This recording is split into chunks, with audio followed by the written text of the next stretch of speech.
CBSE words में आपका स्वागत है। तो आज की इस वीडियो में हम सीबीएसई क्लास 10 साइंस का 10th चैप्टर जिसका नाम है लाइट रिफ्लेक्शन एंड रिफ्रैक्शन, उसकी केस स्टडी देखेंगे। ठीक है, और इस चैप्टर में ये हमारी पहली केस स्टडी है। नीचे आपको एक फिगर दी हुई है जहाँ पर एक पेंडुलम बना हुआ है और वो पेंडुलम स्विंग कर रहा है इस तरह से कि P1 और P2 क्या है, उसकी एक्सट्रीम पोजीशंस हैं। यानी नीचे आप डायग्राम में देख सकते हो, ये येलो कलर वाला इसका बॉब है। ठीक है, ये स्ट्रिंग से कनेक्टेड है ऐसे ऊपर। तो पेंडुलम क्या करता है, स्विंग करता है, लेफ़्ट राइट मूव करता रहता है। तो सबसे लेफ़्ट जहाँ तक उसका बॉब पहुँच रहा है वो पोजीशन P1 है, और फिर जब राइट साइड की तरफ जाता है तो जहाँ तक उसकी आखिरी पोजीशन है राइट साइड में, जहाँ पहुँचने के बाद वो फिर वापस आता है, तो बिल्कुल राइट वाली जो पोजीशन है वो हमारी P2 है। इसी को हम एक्सट्रीम पोजीशंस कहते हैं। ठीक है, तो एक्सट्रीम पोजीशन है बॉब ऑफ पेंडुलम की। ठीक है, जो बॉल शेप होता है ना उसको बॉब कहते हैं। अब एक डिवाइस है X जो कि देख सकते हो राइट साइड है, इस तरह से प्लेस किया गया है कि उसकी जो प्रिंसिपल एक्सिस है वो टच कर रही है बॉटम ऑफ बॉब। जैसा कि आप इमेज में देख रहे हो कि दोनों ही एक्सट्रीम पोजीशन पे, जब बिल्कुल वह लेफ्ट पे जा रहा है तो भी उसका बॉब का जो बॉटम है वो प्रिंसिपल एक्सिस पे टच कर रहा है। इसी तरह जब राइट पोजीशन पे पहुंच रहा है, बिल्कुल अपनी राइट एक्सट्रीम पोजीशन पे है, तो उस केस में भी बॉब का जो बॉटम है वो प्रिंसिपल एक्सिस पे टच कर रहा है। यानी आप थोड़ा सा आइडिया लगा चुके होंगे कि दो बॉब की पोजीशन है, ऐसे समझ लो जैसे वो प्रिंसिपल एक्सिस पर रखा हुआ है। ठीक है, आपको बॉब का डायमीटर दिया हुआ है 4 सेंटीमीटर। अब मेन ध्यान रखने वाली चीज़ सिर्फ यही है कि जैसे ये बॉब एक तरह से मान लो कोई ऑब्जेक्ट है जो कि प्रिंसिपल एक्सिस पे रखा हुआ है। ठीक है, एक बार हम P1 पोजीशन पे उसको रख रहे हैं, दोबारा हम P2 पोजीशन पे रख रहे हैं, और X कोई डिवाइस है, मिरर या लेंस। ठीक है, कोई भी हो सकता है।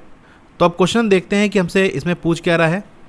अब इसमें पहला क्वेश्चन है कि वो डिवाइस X क्या है अगर जो इमेज बॉब की बन रही है दोनों ही एक्सट्रीम पोजीशन पे, यानी जब बॉब आपका पोजीशन 1 पर है या जब आपका पोजीशन 2 पे है। ठीक है, P1 या P2 कहीं पर भी है, तो इमेज दोनों ही केस में हमारी कैसी बन रही है, रियल एंड इन्वर्टेड बन रही है, और दूसरी साइड बन रही है X के। ठीक है, जो डिवाइस है उसके दूसरी साइड, यानी इस साइड बन रही है। तो अब देखो, एक चीज़ तो हमको ये पता चल गई, रियल एंड इन्वर्टेड है, इसका मतलब ये हमारा कॉन्वेक्स मिरर नहीं हो सकता, क्योंकि यहाँ पर वर्चुअल और इरेक्ट इमेज बनती है हमेशा। और कॉन्केव लेंस भी नहीं हो सकता, क्योंकि यहाँ पर भी हमेशा इमेज कैसी बनती है, वर्चुअल और इरेक्ट बनती है। मिरर के केस में, जैसे कॉन्केव मिरर मैं आपको बनाऊँ, तो यहाँ पर जब भी रियल इमेज बनती है तो वो हमेशा मिरर के सामने बनती है, यानी लेफ्ट साइड बनती है, जिधर ऑब्जेक्ट रखा है उधर ही इमेज बनती है। क्योंकि अगर मिरर के पीछे साइड बनेगी तो वो हमेशा वर्चुअल और इरेक्ट ही बनेगी। तो इसलिए मिरर वाला ऑप्शन तो खत्म हो गया। तो बचा हमारा क्या, कॉन्वेक्स लेंस। तो ये डिवाइस क्या है, आपका कॉन्वेक्स लेंस है, क्योंकि इमेज ये दूसरी साइड बना रहा है और साथ ही साथ रियल एंड इन्वर्टेड बना रहा है।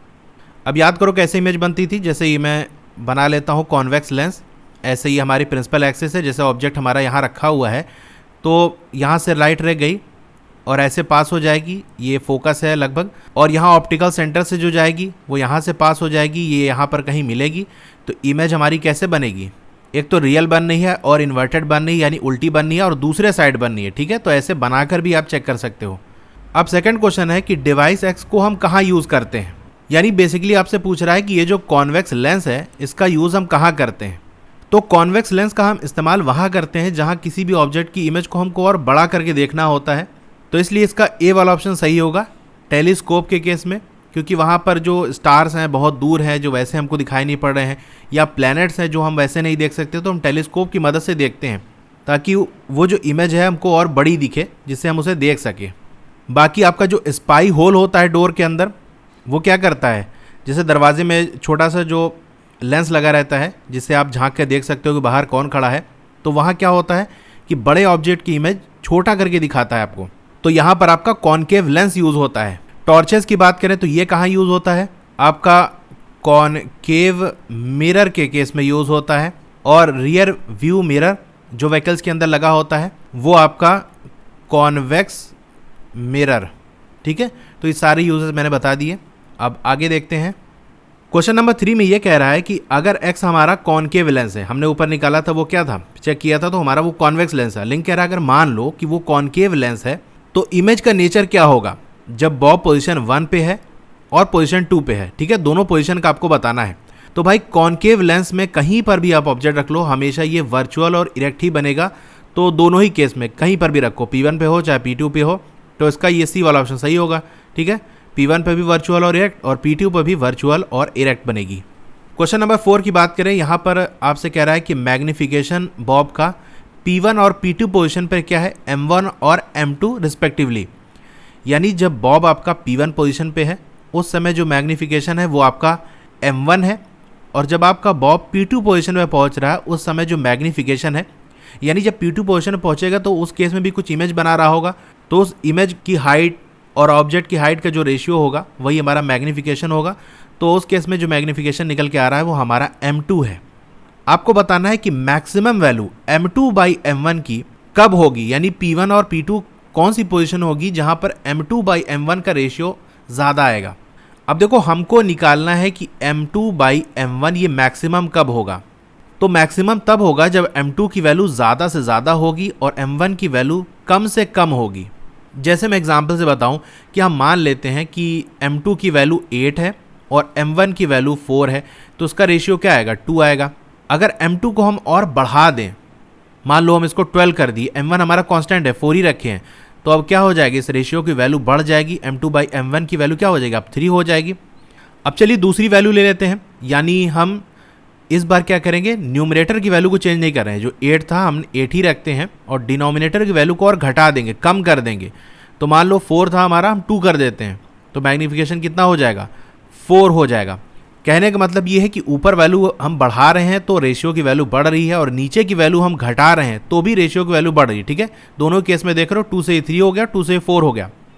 अगर दोनों को ही हम चेंज कर दें, यानी ऊपर वाले को हम बढ़ा दें, जैसे कि मैंने यहाँ शो किया, इंक्रीज करना है, और नीचे वाले को घटा दें, तो क्या होगा, ऊपर वाले को मान लो 8 से हमने 12 कर दिया और 4 से 2 कर दिया, इसको कम कर दिया, तो हमारे रेशियो की वैल्यू क्या हो जाएगी, 6।